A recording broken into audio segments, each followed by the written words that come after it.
नमस्कार। आप देख रहे हैं खबरों पर सवाल। हम बात करने वाले हैं हमारे देश की पुलिस की, हमारे देश के सिस्टम की और हमारे देश के सिस्टम में जो पुलिस कार्रवाई करती है उसकी। अगर हम बात पूरे देश की करें तो भी कोई अतिशयोक्ति नहीं होगी कि पुलिस की कार्यप्रणाली लगभग पूरे देश में एक जैसी देखने को मिलती है। अभी हाल ही में जो दो उदाहरण हमारे सामने आए हैं ये अत्यंत संवेदनशील हैं और पुलिस की पूरी कार्यप्रणाली और पूरे सिस्टम पर सवाल खड़े करते हैं। पहला बिहार से आया है। बिहार में एक ऐसे युवक को पुलिस ने इनकाउंटर में मार दिया जिस युवक के खिलाफ़ बिहार से लेकर पूरे देश में कहीं भी धारा 151 तक का मामला दर्ज नहीं है। ये युवक सिर्फ ग्रामीणों को, जो उसके ग्राम के आसपास के लोग थे, उन्हें न्याय दिलाने के लिए संघर्ष कर रहा था और शायद आम जनता की मदद करना, उसे न्याय दिलाना, ये भरत तिवारी के लिए भारी साबित हो गया। उसके माता पिता को तो सारी उम्र के लिए दुख दे गया, उनके बुढ़ापे की लाठी ही ले गया। भोजपुर पुलिस ने, जो एसटीएफ है बिहार की, जो पटना से भोजपुर गई थी, उस एसटीएफ ने भरत तिवारी को घेर कर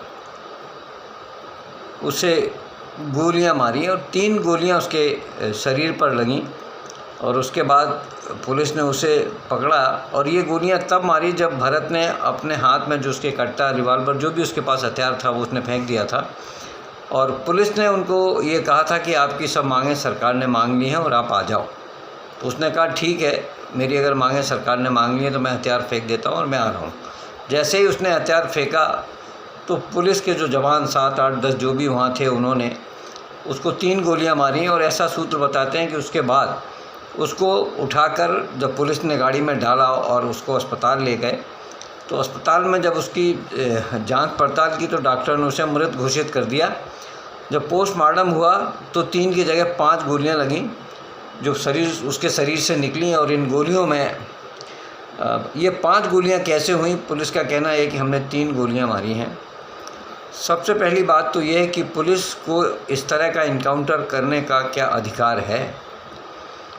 वो कोई अपराधी था, कोई आतंकवादी था क्या? और जिससे खुद पुलिस इस बात को स्वीकार करती है, जिसने कई बार पुलिस के लोगों ने ही उसे सम्मानित किया उसके अच्छे काम के लिए, और उसे पुलिस ने ही गोली मार दी। उसकी मौत के बाद जो सवाल खड़े हुए वो देखने वाले हैं। अब पूरे बिहार में ही नहीं, पूरे देश में आग लगी हुई है। उसके गांव में जो पंचायत हुई वो इतनी विशाल पंचायत हुई कि आपको बता नहीं सकते। अब भरत तिवारी को शहीद का दर्जा दिए जाने की मांग हो रही है। स्थिति यहाँ तक खराब हुई है कि सारी दुनिया के लोग अब भरत तिवारी के साथ खड़े दिखाई दे रहे हैं। सभी पार्टियों के लोग भरत तिवारी के परिवार के साथ खड़े दिखाई दे रहे हैं।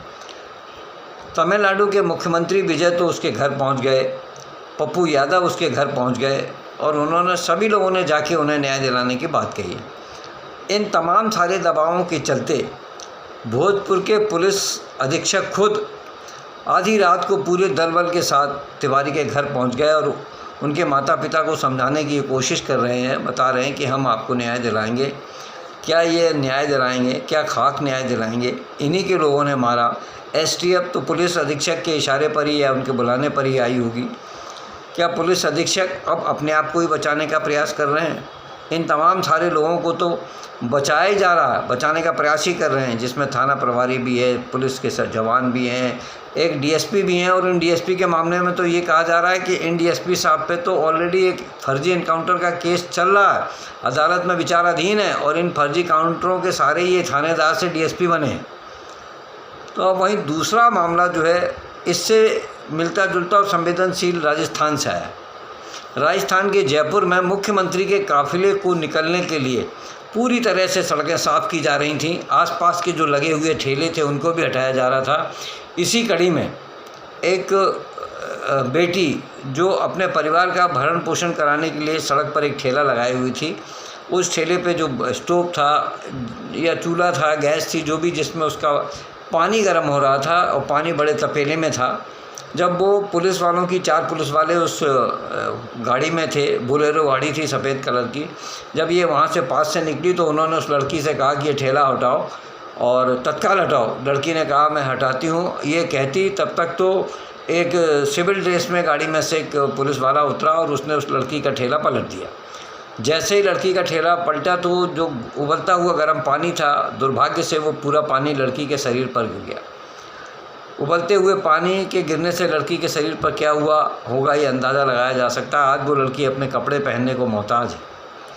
और इससे बड़ी बात यह है कि जब वो एफआईआर दर्ज कराने गई तो पुलिस ने उसकी एफआईआर दर्ज करना भी मुनासिब नहीं समझा और उसे भगा दिया। ये रेशम गुप्ता है और पिछले 5 सालों से ये जयपुर में रहकर अपने परिवार का भरण पोषण कर रही है, जबकि ये मूलतः उत्तर प्रदेश की अयोध्या की नगरी, भगवान राम की नगरी की रहने वाली है। अब ये पुलिस की संवेदनशीलता कहाँ ख़त्म हो गई है, इनमें मानवता कहाँ ख़त्म हो गई है, कुछ समझ में नहीं आ रहा है। क्या पुलिस वालों के घर में बच्चे नहीं हैं? क्या पुलिस वालों के घर में बेटियां नहीं हैं? क्या पुलिस वालों के घर में पत्नी है, उनकी माँ नहीं है, बहन नहीं है?